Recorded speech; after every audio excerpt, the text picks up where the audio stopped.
여러분 반갑습니다. 태조 이성계가 조선을 건국했다면 500년 조선 왕조의 기틀을 마련한 국왕은 태종 이방원입니다. 오늘은 태종 이방원이 조선의 기반을 확립하는 과정을 알아봅시다.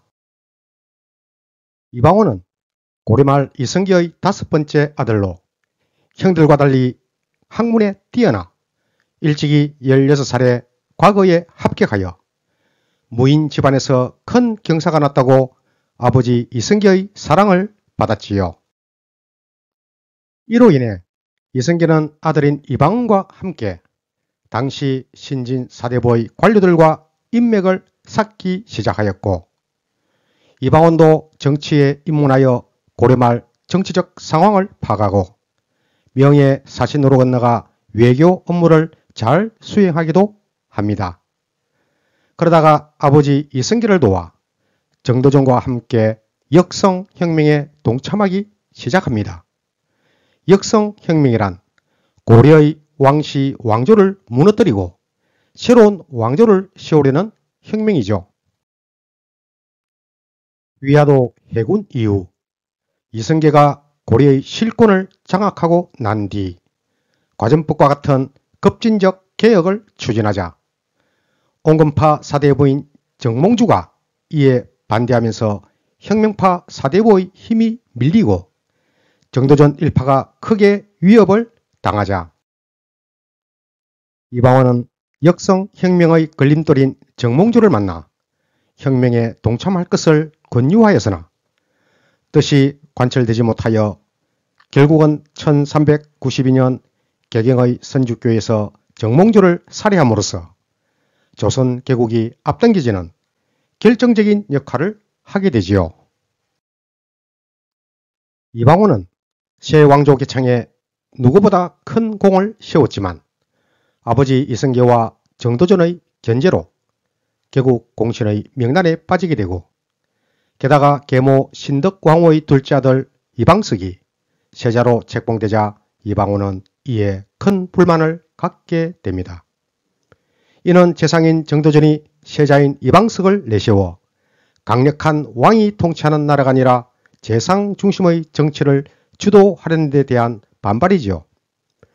결국 조선 통치를 재상 중심이냐 국왕 중심이냐를 놓고 정도전과 이방원이 불가피하게 충돌하게 됩니다. 그리하여 이방원은 조선이 정도전의 손에 좌우되는 모습을 보다 못해 이방원의 부인 민씨 일가와 하리운, 이숙본 등 측근들의 도움을 받아 사병들을 동원하여 궁궐로 난입하여 이복동생인 세자 이방석을 죽이고 정도전과 그 일파들이 모여있는 집을 습격하여 모두 제거합니다. 이 사건이 1차 왕자의 난입니다. 이로써 이방원은 조정의 권력을 장악하고 둘째 형인 방과를 정종 임금으로 추대하고 자신은 뒤에서 정치를 조정하죠. 그러나 이방원의 넷째 형 방간이 왕이 되고자 하는 야망으로 또다시 형제들 간의 권력 투쟁이 잇따라 일어납니다. 방간은 자신의 사병과 박포의 세력을 끌어들여 이방원을 제거하기 위해 반란을 일으켜 2차 왕자의 난이 발생합니다. 하지만 무력 기반이 약했던 방간의 세력은 훈련과 무장이 뛰어난 이방원의 반격에 곧바로 무너지죠. 이방원은 방간의 난을 물리친 후 정종의 뒤를 이어 1400년 11월 마침내 33의 나이로 조선의 3대 국왕 태종으로 즉위합니다. 고려에서 조선으로 넘어오면서 고려말 대학자이자 정치가였던 정몽주와 역성혁명의 스승이었던 정도전을 죽이고 아버지 이성계의 미움을 얻으면서까지 권력을 잡고자 한 까닭은 강력한 조선을 만들고자 한 목표가 있었기 때문이죠. 우선 왕권 강화를 위한 조치들을 단행하죠. 먼저 관제를 개편하여 6조 직계제를 채택합니다. 6조 직계제는 6조에서 담당 업무를 왕에게 직접 보고하는 것으로 의정부를 거치지 않고 왕이 정사를 직접 처리하기 때문에 건국 초기에 정도전이 펼친 재상 중심의 정치 체제와는 다른 국왕 중심의 통치 체제이죠. 둘째, 사병을 혁파하여 종친과 개국 공신들의 무력 기반을 무너뜨리고 왕의 중앙군대로 편입시켜 왕권을 강화합니다. 그리고 두 차례 왕자의 난을 거쳐 왕위에 오른 이방원 이후에 다시 이런 비극이 벌어지지 않도록 절대 권력을 구축하죠. 셋째, 공신들과 외척에 대한 숙청입니다.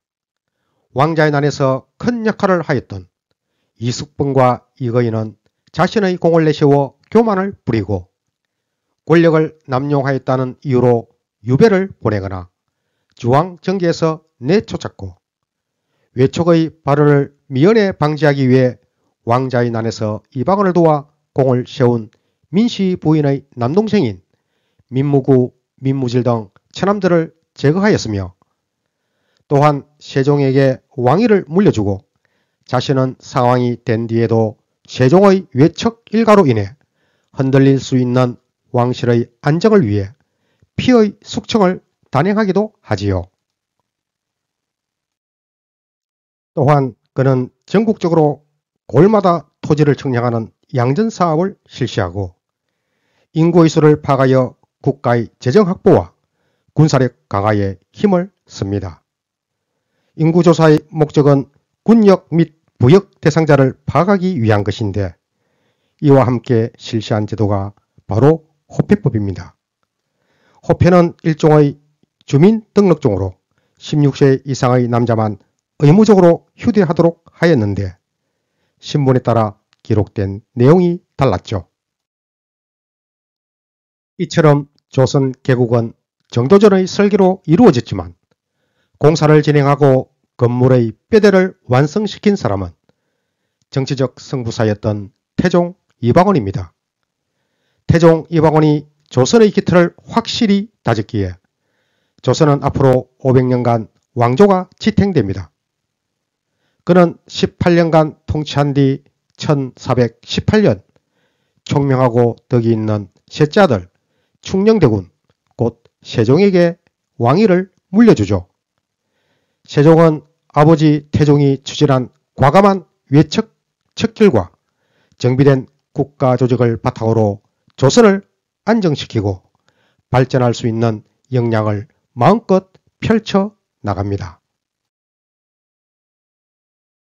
태종 이방원은 스스로 왕위에서 물러나 후기자로 세운 세종의 뛰어난 자질을 확인하고 만족하였으며 말년에 좋아하는 사냥을 즐기고 편안하게 여생을 보내다 세종 4년 56세를 일기로 세상을 떠납니다.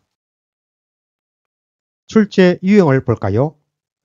두 차례 왕자의 난을 통해 집권한 조선의 3대 국왕에 대한 물음에 6조 직계제와 적절한 응답을 찾는 문제입니다. 태종 이방원이 시행한 것은 호패법 2번이지요. 다음 문항은 공신들의 사병을 없애고 나라 일은 6조로부터 직접 보고받은 왕은 태종 이방원이지요. 전국적으로 토지를 청량하는 양전사업도 실시하였습니다. 여러분 수고 많았습니다. 다음 시간에는 태종의 뒤를 이어 조선의 4대 국왕이 된 세종이 성군이 되는 모습을 이어가겠습니다.